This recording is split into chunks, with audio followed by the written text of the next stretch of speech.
What's up everyone, it's Reese here, and today we're going to be doing geometry. So specifically today we're going to be learning about proofs. Proofs in geometry are basically, well, the specific ones we're doing are two-column proofs. So they have, well, in the name, two columns. So they're set up like this with a statement and the reasoning. So these proofs is you have to prove, in the name, you have to prove whatever is being shown.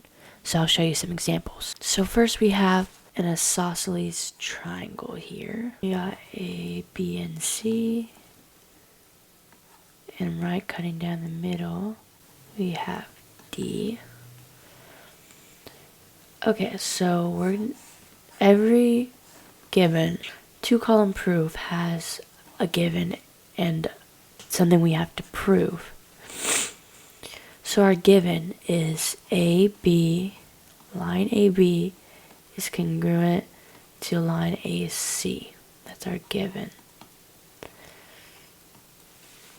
And our reason, our proof, what we have to prove, is angle B equals angle C.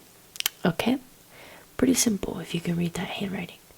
So first we're going to start off with our given, which is AB equals AC, which is our given. Then we got, well, let's see what we have here. ABC. So if AD is going down the middle, then it's bisecting BC. So therefore, it's a bisector. So the angle bisector, angle A, is getting bisected, which is just, the reason would be every angle has one angle bisector. Four.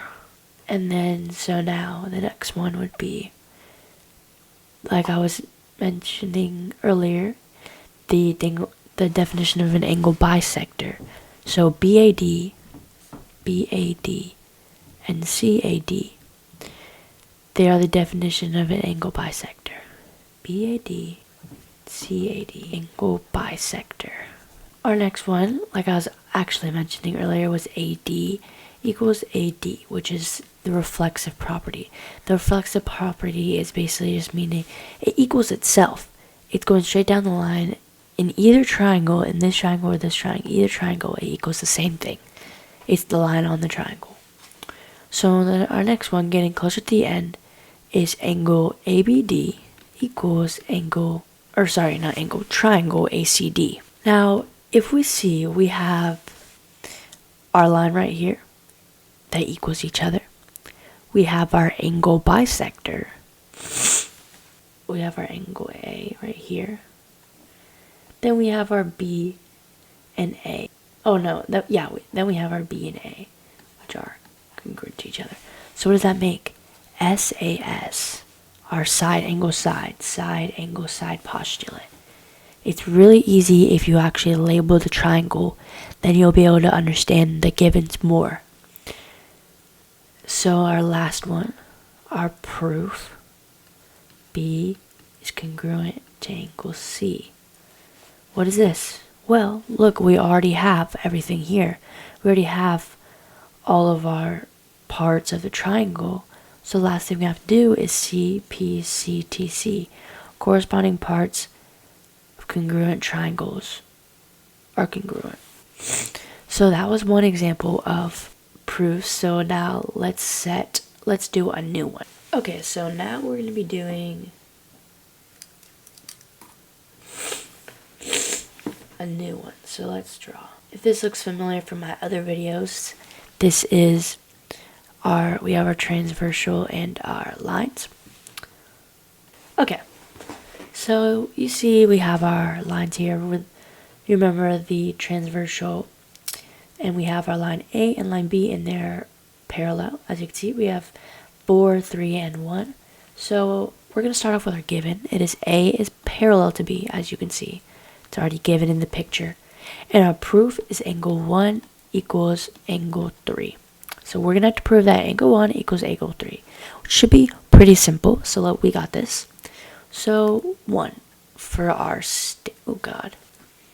So you got our statement and we got our reasoning. So 1, we're going to start off with our given. Now number 2 is going to be angle 1 equals angle 4. Angle 1 already equals angle 4. We know that because the corresponding angles. These are corresponding angles, so this slides down here, it's the same. So if lines are parallel, then the angles are going to be congruent. If these weren't parallel, they would not be congruent at all. Our next one, we're going to take a look here. What other numbers do we see? I don't know if you caught this, but right here we actually have a vertical angle. Vertical angle. We actually have one right there. So those vertical angles, you know what vertical angles are? They're congruent. So angle 4 is congruent to angle 3. Vertical angles. Now, we have a lot of information already. So let's see if this can be our last one. We're going to prove why angle 1 equals angle 3. It is because the transitive property, if you got that right, nice job. Transitive property. The transitive property is basically when, let's give an example. A plus B equals, let's give an example. A is congruent to B. B is congruent to C. A is congruent to C. That's the transitive property. We got 1 is congruent to 4. 4 is congruent to 3. Therefore, 1 is congruent to 3.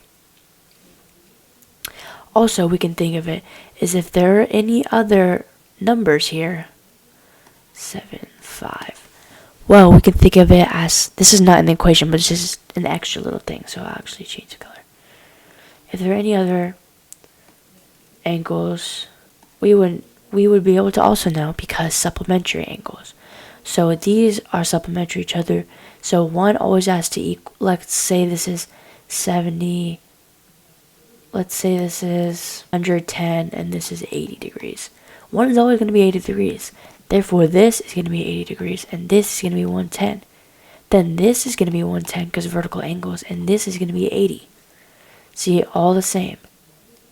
So we have 1 is the same to 4 and to 3.